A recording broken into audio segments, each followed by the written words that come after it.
ਵਾਹਿਗੁਰੂ ਵਾਹਿਗੁਰੂ ਵਾਹਿਗੁਰੂ ਗੁਰੂ ਜੀ ਦੀ ਸਾਜੀ ਨਵਾਜੀ ਗੁਰੂ ਰੂਪ ਗੁਰੂ ਪਿਆਰੀ ਸਾਧ ਸੰਗਤ ਜੀਓ, ਬੁਲਾਓ ਜੀ ਫਤਿਹ। ਵਾਹਿਗੁਰੂ ਜੀ ਕਾ ਖਾਲਸਾ, ਵਾਹਿਗੁਰੂ ਜੀ ਕੀ ਫਤਿਹ। ਧੰਨ ਧੰਨ ਸਾਹਿਬ ਸ੍ਰੀ ਗੁਰੂ ਗ੍ਰੰਥ ਸਾਹਿਬ ਜੀ ਮਹਾਰਾਜ ਸਾਡਾ ਸਾਰਿਆਂ ਦਾ ਹੀ ਮਾਰਗਦਰਸ਼ਨ ਕਰ ਰਹੇ ਨੇ। ਮਾਰਗਦਰਸ਼ਨ ਕਰਦਿਆਂ ਮਹਾਰਾਜ ਸਾਨੂੰ ਸਮਝਾ ਰਹੇ ਨੇ ਕਿ ਇਹ ਜੋ ਮਨ ਬੱਚਾ ਹੈ, ਇਹ ਕਿਸ ਤਰ੍ਹਾਂ ਉਸ ਅਕਾਲ ਪੁਰਖ ਵਾਹਿਗੁਰੂ ਜੀ ਦੇ ਨਾਲੋਂ ਵਿਛੜ ਗਿਆ, ਜਿਸ ਨੂੰ ਅਕਥ ਦਾ ਭੇਦ, ਅਕਥ ਦੀ ਕਹਾਣੀ ਕਿਹਾ ਜਾਂਦਾ ਹੈ, ਅਤੇ ਕਿਸ ਤਰ੍ਹਾਂ ਉਸ ਮਾਲਕ ਦੇ ਨਾਲ ਮਿਲਾਪ ਹੋਣਾ ਹੈ। ਹੁਣ ਜਦੋਂ ਇਹ ਮਨ ਉਸ ਅਕਾਲ ਪੁਰਖ ਵਾਹਿਗੁਰੂ ਜੀ ਦੇ ਨਾਲੋਂ ਵਿਛੜ ਜਾਂਦਾ ਹੈ ਤਾਂ ਇੰਨੀ ਸੋਝੀ ਲੈ ਲੈਂਦਾ ਹੈ ਕਿ ਮੈਂ ਉਸ ਅਕਾਲ ਪੁਰਖ ਪਰਮਾਤਮਾ ਦੇ ਨਾਲੋਂ ਵਿਛੜ ਗਿਆ ਹਾਂ। ਪਰ ਵਿਛੜਨ ਤੋਂ ਬਾਅਦ ਇਹ ਸਿਰਫ ਅਤੇ ਸਿਰਫ ਇਹ ਜੀਵ ਜੋ ਆਪਣਾ ਸੁੱਖ ਹੈ, ਆਪਣੇ ਸੁੱਖ ਤੱਕ ਸੀਮਤ ਰਹਿ ਜਾਂਦਾ ਹੈ ਔਰ ਉਹਨਾਂ ਸੁੱਖਾਂ ਦੀ ਭਾਲ ਦੇ ਵਿੱਚ ਇਹ ਆਪਣੀ ਮੱਤ ਦੇ ਅਨੁਸਾਰ ਕਈ ਕਾਰਜ ਕਰਦਾ ਹੈ। ਜਿਸ ਤਰ੍ਹਾਂ ਜੋ ਜੀਵ, ਜੋ ਸਾਡੇ ਪਿਤਾ ਪੁਰਖੇ ਇਸ ਲੋਕ ਤੋਂ ਕੂਚ ਕਰ ਜਾਂਦੇ ਨੇ, ਚਲੇ ਜਾਂਦੇ ਨੇ, ਸਰੀਰ ਛੱਡ ਜਾਂਦੇ ਨੇ, ਤਾਂ ਕੋਸ਼ਿਸ਼ ਕਰਦਾ ਹੈ, ਸੋਚ ਰੱਖਦਾ ਹੈ ਆਪਣੀ ਮੱਤ ਅਨੁਸਾਰ ਕਿ ਸ਼ਾਇਦ ਅਗਰ ਮੈਂ ਉਹਨਾਂ ਦੀ ਪੂਜਾ ਕਰਾਂਗਾ ਤਾਂ ਮੈਨੂੰ ਸੁੱਖ ਮਿਲੇਗਾ। ਮਹਾਰਾਜ ਗੁਰਬਾਣੀ ਸਾਨੂੰ ਸਮਝਾ ਰਹੇ ਨੇ ਕਿ ਇਸ ਤਰ੍ਹਾਂ ਕਰਨ ਦੇ ਨਾਲ ਕੁਛ ਨਹੀਂ ਹੋ ਸਕਦਾ, ਕਿਉਂਕਿ ਜਿੰਨਾ ਸਮਾਂ ਕੋਈ ਜੀਵ ਸਾਡੇ ਵਿੱਚ ਹੈ, ਪਰਿਵਾਰ ਦਾ ਮੈਂਬਰ ਹੈ, ਉਨਾ ਸਮਾਂ ਅਸੀਂ ਉਹਦੇ ਨਾਲ ਵਿਚਾਰ ਵਟਾਂਦਰਾ ਕਰ ਸਕਦੇ ਹਾਂ। ਜੋ ਖੇਡ ਸਮਝਿਆ ਹੈ ਅਸੀਂ ਉਸ ਦੇ ਕੋਲੋਂ ਸਮਝ ਸਕਦੇ ਹਾਂ ਜਾਂ ਉਹਨੂੰ ਸਮਝਾ ਸਕਦੇ ਹਾਂ। ਅਤੇ ਮਹਾਰਾਜ ਕਹਿੰਦੇ ਜਦੋਂ ਜੀਵ ਚਲਿਆ ਜਾਂਦਾ ਹੈ ਤਾਂ ਉਹਦੇ ਸ਼ਰਾਧ ਕਰਿਆਂ ਕੁਛ ਨਹੀਂ ਬਣਦਾ। ਉਸੇ ਤਰ੍ਹਾਂ ਗੁਰਬਾਣੀ ਗੁਰੂ ਮਹਾਰਾਜ ਸਾਨੂੰ ਸਮਝਾ ਰਹੇ ਨੇ, ਜੀਵਤਿਆਂ ਪਿੱਤਰ ਨਾ ਮਾਨੈ ਕੋ, ਮੋਏ ਸ਼ਰਾਧ ਕਰਾਏ। ਓਏ ਪੇ ਪਪਰੇ ਕਹੋ ਕਿਆ ਪਾਵੈ, ਕਊਆ ਕੁੱਕਰ ਖਾਈ। ਕਹਿੰਦੇ ਉਹ ਸਿਰਫ ਕਊਆ ਕੁੱਤਿਆਂ ਦੀ ਕਹਿੰਦੇ ਖੁਰਾਕ ਬਣ ਜਾਂਦੀ ਹੈ। ਕਹਿੰਦੇ ਉਹਨਾਂ ਕੋਲ ਨਹੀਂ ਪਹੁੰਚ ਸਕਦਾ, ਕਿਉਂਕਿ ਜੋ ਦੇਹੀ ਦੇ ਵਿੱਚ ਰਹਿੰਦਾ ਸੀ ਮਨ, ਉਸ ਸਮੇਂ ਉਹ ਐਕਟੀਵਿਟੀ ਕਰਦਾ ਸੀ, ਉਹ ਸਾਡੇ ਨਾਲ ਵਿਚਰ ਰਿਹਾ ਸੀ, ਵਿਚਾਰ ਕਰ ਰਿਹਾ ਸੀ। ਜਦੋਂ ਉਹ ਇਸ ਲੋਕ ਤੋਂ ਚਲਿਆ ਗਿਆ, ਅਗਰ ਤਾਂ ਖੇਲ ਜਿੱਤ ਕੇ ਗਿਆ ਗੱਲ ਵੱਖਰੀ ਹੈ, ਸੱਚ ਦੇ ਵਿੱਚ ਸਮਾ ਗਿਆ। ਅਗਰ ਖੇਲ ਨਹੀਂ ਸਮਝਿਆ ਤਾਂ ਜਿਵੇਂ ਹੀ ਇਸ ਮਨ ਦਾ ਹਿਸਾਬ ਕਿਤਾਬ ਹੁੰਦਾ ਹੈ ਤਾਂ ਇਮੀਡੀਏਟਲੀ ਸਵਾਸਾਂ ਦੇ ਹਿਸਾਬ ਦੇ ਨਾਲ ਇਸ ਨੂੰ ਅਗਲੀ ਜੂਨੀ, ਅਗਲਾ ਜੋ ਵਰਦੀ ਹੈ, ਕੱਪੜਾ, ਉਹ ਪਾ ਦਿੱਤਾ ਜਾਂਦਾ ਹੈ। ਮਹਾਰਾਜ ਗੁਰਬਾਣੀ 'ਚ ਉਸੇ ਤਰ੍ਹਾਂ ਕਹਿ ਰਹੇ ਨੇ ਕਿ ਕਿਸ ਤਰ੍ਹਾਂ ਇਸ ਤਰੀਕੇ ਦੇ ਕਰਨ ਦੇ ਨਾਲ ਕੁਸਲ ਹੋ ਸਕਦਾ ਹੈ, ਕਿਸ ਤਰ੍ਹਾਂ ਮੁਕਤੀ ਹੋ ਸਕਦੀ ਹੈ। ਗੁਰਬਾਣੀ ਗੁਰੂ ਸਾਨੂੰ ਅੱਗੇ ਸਮਝਾ ਰਹੇ ਨੇ, ਮੋਕੋ ਕੁਸਲ ਬਤਾਵੋ ਕੋਈ, ਕੁਸਲ ਕੁਸਲ ਕਰਤੇ ਜਗ ਬਿਨਸੈ, ਕੁਸਲ ਵੀ ਕੈਸੇ ਹੋਈ।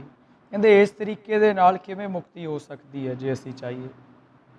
ਸੋ ਇਹ ਮਨ ਆਪਣੀ ਇੱਛਾ ਦੇ ਅਨੁਸਾਰ, ਆਪਣੀ ਮਨਮਤ ਦੇ ਅਨੁਸਾਰ ਸੋਚਦਾ ਹੈ ਕਿ ਸ਼ਾਇਦ ਅਗਰ ਮੈਂ ਪੱਥਰਾਂ ਦੇ ਵਿੱਚੋਂ ਜਾਂ ਆਕਾਰਾਂ ਦੇ ਵਿੱਚੋਂ ਸੁੱਖ ਪਾ ਲਵਾਂਗਾ, ਪਰ ਇਸ ਤਰ੍ਹਾਂ ਨਹੀਂ ਹੋ ਸਕਦਾ। ਆਪਣੀ ਮੱਤ ਵਰਤਦਾ ਹੈ। ਗੁਰਬਾਣੀ ਗੁਰੂ ਦੇ ਵਿੱਚ ਭਗਤ ਕਬੀਰ ਜੀ ਸਾਨੂੰ ਸਮਝਾ ਰਹੇ ਨੇ ਕਿ ਜੇ ਇਸ ਪੱਥਰ ਦੇ ਵਿੱਚ, ਇਸ ਆਕਾਰ ਦੇ ਵਿੱਚ ਸਮਰੱਥਾ ਹੁੰਦੀ ਤਾਂ ਜੋ ਉਸ ਨੂੰ ਘੜਨ ਵਾਲਾ ਹੈ, ਉਸ ਨੂੰ ਕੁਛ ਨਾ ਕੁਛ ਮਹਿਸੂਸ ਹੁੰਦਾ, ਕੁਛ ਵਾਈਬ੍ਰੇਸ਼ਨ ਉਸ ਪੱਥਰ ਤੋਂ ਮਿਲਦੀਆਂ। ਪਰ ਉਹ ਜੋ ਇੱਕ ਅਣਘੜਤ ਪੱਥਰ ਹੈ, ਉਹਨੂੰ ਘੜ ਕੇ ਇੱਕ ਆਕਾਰ ਦੇ ਦਿੰਦਾ ਹੈ ਜੋ ਮੰਦਰ ਦੇ ਵਿੱਚ ਜੋ ਇੱਕ ਇਮਾਰਤ ਦੇ ਵਿੱਚ ਸੁਸ਼ੋਭਿਤ ਕਰ ਦਿੱਤਾ ਜਾਂਦਾ ਹੈ, ਜਿਸ ਨੂੰ ਭਗਵਾਨ ਕਹਿ ਦਿੱਤਾ ਜਾਂਦਾ। ਗੁਰਬਾਣੀ ਗੁਰੂ ਦੇ ਵਿੱਚ ਮਹਾਰਾਜ ਸਾਨੂੰ ਸਮਝਾ ਰਹੇ ਨੇ, ਪਾਖਾਨ ਗੜ ਕੈ ਮੂਰਤ ਕੀਨੀ, ਦੇਖੈ ਛਾਤੀ ਪਾਓ, ਜੇ ਮੂਰਤ ਸਾਚੀ ਹੈ ਤਾਂ ਘੜਨ ਹਾਰੇ ਖਾਓ।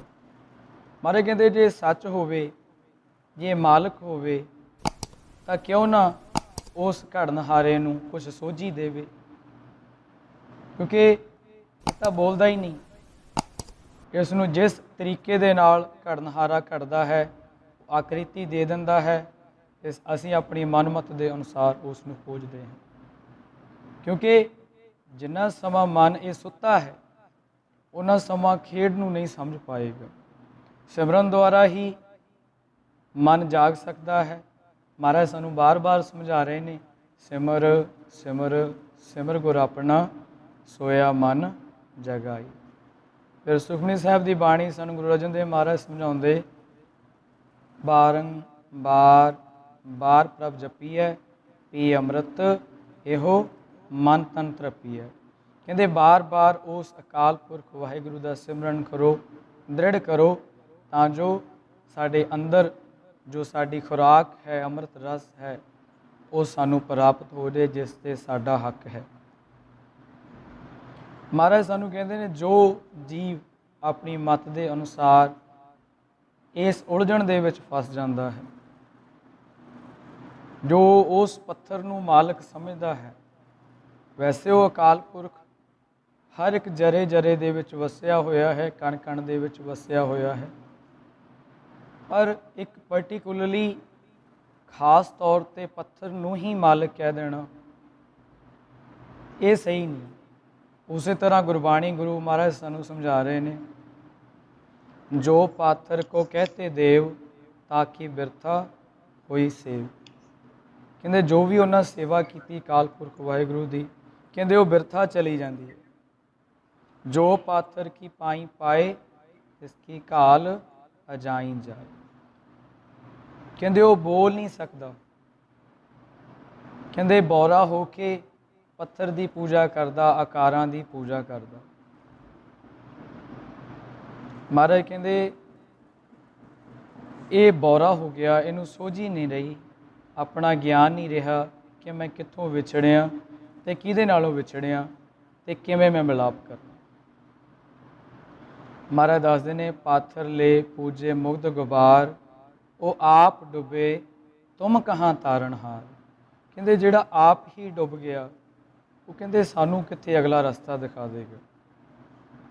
ਸੋ ਅੱਗੇ ਸਾਨੂੰ ਭਗਤ ਕਬੀਰ ਜੀ ਸਮਝਾ ਰਹੇ, ਕਹਿੰਦੇ ਇਹਨਾਂ ਆਕਾਰਾਂ ਦੇ ਵਿੱਚੋਂ ਮਾਲਕ ਨੂੰ ਨਹੀਂ ਪਾਇਆ ਜਾ ਸਕਦਾ।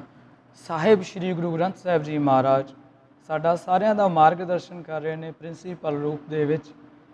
ਅੱਗੇ ਮਹਾਰਾਜ ਸਾਨੂੰ ਦੱਸਦੇ, ਠਾਕੁਰ ਮੇਰਾ ਸਦ ਬੋਲੰਤਾ, ਦਾਨ ਦੇਹ ਪ੍ਰਭ ਮੰਤਾ।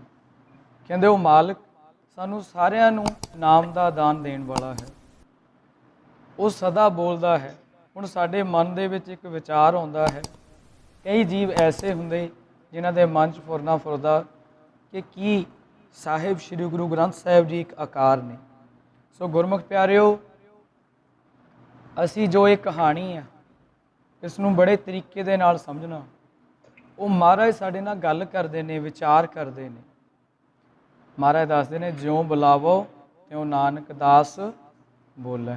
ਕਹਿੰਦੇ ਜਿਸ ਤਰ੍ਹਾਂ ਅਸੀਂ ਮਾਲਕ ਨੂੰ ਬੁਲਾਵਾਂਗੇ ਤਾਂ ਉਸੇ ਤਰ੍ਹਾਂ ਦਾ ਗਿਆਨ ਸਾਨੂੰ ਬਖਸ਼ਿਸ਼ ਕਰਨ ਦੇਣਗੇ, ਅਗਲਾ ਭੇਦ ਸਾਨੂੰ ਸਮਝਾ ਦੇਣਗੇ। ਪਰ ਕੀ ਜੇ ਅਸੀਂ ਪੱਥਰ ਨੂੰ ਬੁਲਾਵਾਂਗੇ, ਉਹ ਬੋਲੇਗਾ? ਉਹ ਨਹੀਂ ਬੋਲੇਗਾ, ਕੋਈ ਗਿਆਨ ਨਹੀਂ ਦੇਵੇਗਾ। ਸੋ ਇਸੇ ਕਰਕੇ ਇਹ ਜੋ ਕਹਾਣੀ ਹੈ, ਇਹ ਮਨ ਦੀ ਕਹਾਣੀ ਹੈ। ਅਸੀਂ ਇਸ ਮਨ ਦੀ ਖੋਜ ਕਰਨੀ ਹੈ ਜੋ ਇਸ ਦੇਹੀ ਦੇ ਵਿੱਚ ਮਾਲਕ ਨੇ ਰੱਖਿਆ ਹੈ। ਉਸ ਦੀ ਖੋਜ ਕਰਕੇ ਉਸ ਮਨ ਨੇ ਅਕਾਲ ਪੁਰਖ ਵਾਹਿਗੁਰੂ ਜੀ ਦੇ ਨਾਲ, ਪਰਮਾਤਮਾ ਦੇ ਨਾਲ ਮਿਲਣਾ ਹੈ। ਅਤੇ ਉਸ ਦੀ ਖੋਜ ਕਿਸ ਤਰ੍ਹਾਂ ਕਰਨੀ ਹੈ? ਇਸ ਸੰਸਾਰ ਦੇ ਵਿੱਚ ਰਹਿੰਦੇ ਹਾਂ, ਇਸ ਲੋਕ ਦੇ ਵਿੱਚ ਵਿਚਰਦੇ ਹਾਂ, ਅਸੀਂ ਮਨ ਦੀ ਖੋਜ ਕਰਨੀ ਹੈ। ਜਿਸ ਤਰ੍ਹਾਂ ਗੁਰੂ ਅਰਜਨ ਦੇਵ ਮਹਾਰਾਜ ਸਾਨੂੰ ਸਮਝਾ ਰਹੇ ਨੇ ਸੌਖਾ ਕਰਕੇ। ਮਹਾਰਾਜ ਦੱਸਦੇ, ਕਹਿੰਦੇ ਕਿਹਨੂੰ ਲੱਭਣਾ ਹੈ?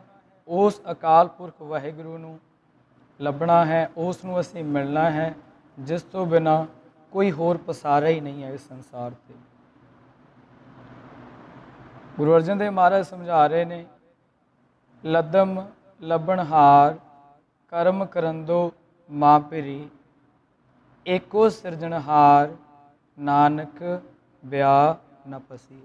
ਕਹਿੰਦੇ ਸਿਰਫ ਇੱਕ ਅਕਾਲ ਪੁਰਖ ਵਾਹਿਗੁਰੂ ਹੀ ਹੈ ਜੋ ਸਾਰੇ ਪਸਰਿਆ ਹੋਇਆ ਹੈ, ਅਤੇ ਅਸੀਂ ਕਰਮ ਕਰਦੇ ਕਰਦੇ ਉਸ ਅਕਾਲ ਪੁਰਖ ਵਾਹਿਗੁਰੂ ਨੂੰ ਲੱਭਣਾ ਹੈ, ਉਸ ਪਰਮਾਤਮਾ ਦੀ ਖੋਜ ਕਰਨੀ ਹੈ, ਉਸ ਬ੍ਰਹਮ ਦੀ ਖੋਜ ਕਰਨੀ ਹੈ ਜਿਸ ਤੋਂ ਅਸੀਂ ਵਿਛੜੇ ਹੋਏ ਹਾਂ, ਜਿਸ ਦੇ ਵਿੱਚ ਅਸੀਂ ਵਿਚਰ ਰਹੇ ਹਾਂ, ਜੋ ਸਾਡੇ ਵਿੱਚ ਹੈ। ਜਿਸ ਤਰ੍ਹਾਂ ਗੁਰਬਾਣੀ ਗੁਰੂ ਮਹਾਰਾਜ ਸਾਨੂੰ ਸਮਝਾਉਂਦੇ, ਬ੍ਰਹਮ ਮੈਂ ਜਨ, ਜਨ ਮੈਂ ਪਾਰ ਬ੍ਰਹਮ, ਏਕੈ ਆਪ ਨਹੀਂ ਕਿਛ ਭਰਮ। ਕਹਿੰਦੇ ਦੋਨਾਂ ਦੇ ਵਿੱਚ ਕੋਈ ਫਰਕ ਨਹੀਂ ਆ, ਪਰ ਜਿੰਨਾ ਸਮਾਂ ਇਹ ਮਨ ਆਪਣੇ ਪਿਤਾ ਨੂੰ ਪਛਾਣ ਨਹੀਂ ਲੈਂਦਾ, ਉਨਾ ਸਮਾਂ ਭਰਮ ਰਹੇਗਾ, ਉਨਾ ਸਮਾਂ ਫਰਕ ਰਹੇਗਾ। ਗੁਰਬਾਣੀ ਗੁਰੂ ਦੇ ਅਨੁਸਾਰ ਜੋ ਪੂਰਾ ਗੁਰੂ ਹੁੰਦਾ ਹੈ, ਉਹ ਸਾਨੂੰ ਸਮਝਾ ਦਿੰਦਾ ਹੈ ਕਿ ਕਿਸ ਤਰ੍ਹਾਂ ਜਦੋਂ ਇਹ ਮਨ ਬੱਚਾ ਖੇਲ ਸਿੱਖ ਜਾਂਦਾ ਹੈ, ਖੇਲ ਸਿੱਖਣ ਦੇ ਨਾਲ ਉਸ ਮਾਲਕ ਦੇ ਵਿੱਚ ਅਤੇ ਇਸ ਬੱਚੇ ਦੇ ਵਿੱਚ ਕੋਈ ਕੰਧ ਨਹੀਂ ਰਹਿੰਦੀ।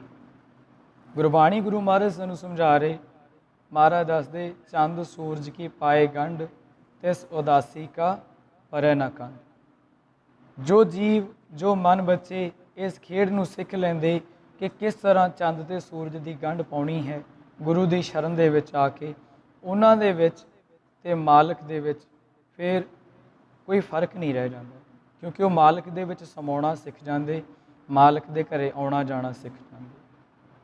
ਸੋ ਆਓ ਆਪਾਂ ਵੀ ਫਿਰ ਸਾਰਾ ਪਰਿਵਾਰ ਰਲ ਕੇ ਕੋਸ਼ਿਸ਼ ਕਰੀਏ, ਕਿਉਂਕਿ ਗੁਰੂ ਅਰਜਨ ਦੇਵ ਮਹਾਰਾਜ ਸਾਨੂੰ ਸਮਝਾ ਰਹੇ, ਕਹਿੰਦੇ ਪਾਪੜਿਆਂ ਪਛਾੜ ਬਾਣ ਸਚਾਵਾ ਸਿੰਨ ਕੈ।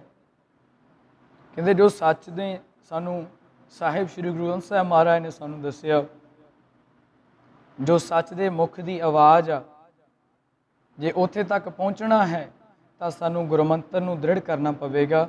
ਜਿਵੇਂ ਕਮਾਨ 'ਚੋਂ ਇੱਕ ਤੀਰ ਨਿਕਲਦਾ ਹੈ, ਸਿੰਨ ਕੇ ਵੱਜਦਾ ਹੈ, ਉਸੇ ਤਰੀਕੇ ਨਾਲ ਸਾਨੂੰ ਗੁਰਮੰਤਰ ਨੂੰ ਦ੍ਰਿੜ ਕਰਨਾ ਪਵੇਗਾ। ਮਹਾਰਾਜ ਦੱਸਦੇ ਨੇ, ਗੁਰਮੰਤਰੜਾ ਚਿਤਾਰ ਨਾਨਕ ਦੁੱਖ ਨਾ ਥੀ ਵਈ। ਸੋ ਆਓ ਆਪਾਂ ਵੀ ਫਿਰ ਜੋ ਸਾਨੂੰ ਸਾਹਿਬ ਸ੍ਰੀ ਗੁਰੂ ਗ੍ਰੰਥ ਸਾਹਿਬ ਮਹਾਰਾਜ ਗਾਈਡ ਕਰ ਰਹੇ ਨੇ, ਆਪਾਂ ਵੀ ਉਸੇ ਤਰੀਕੇ ਦੇ ਨਾਲ ਚੱਲਣਾ ਹੈ, ਆਪਣੀ ਮੱਤ ਨੂੰ ਛੱਡ ਕੇ ਚੱਲਣਾ ਹੈ। ਸੋ ਆਓ ਆਪਾਂ ਵੀ ਸਾਰਾ ਪਰਿਵਾਰ ਕੋਸ਼ਿਸ਼ ਕਰੀਏ, ਗੁਰਮੰਤਰ ਨੂੰ ਦ੍ਰਿੜ ਕਰੀਏ ਜੀ। ਸੋ ਕਰੋ ਜੀ ਸ਼ੁਰੂ। ਵਾਹਿਗੁਰੂ ਵਾਹਿਗੁਰੂ ਵਾਹਿਗੁਰੂ ਵਾਹਿਗੁਰੂ ਵਾਹਿਗੁਰੂ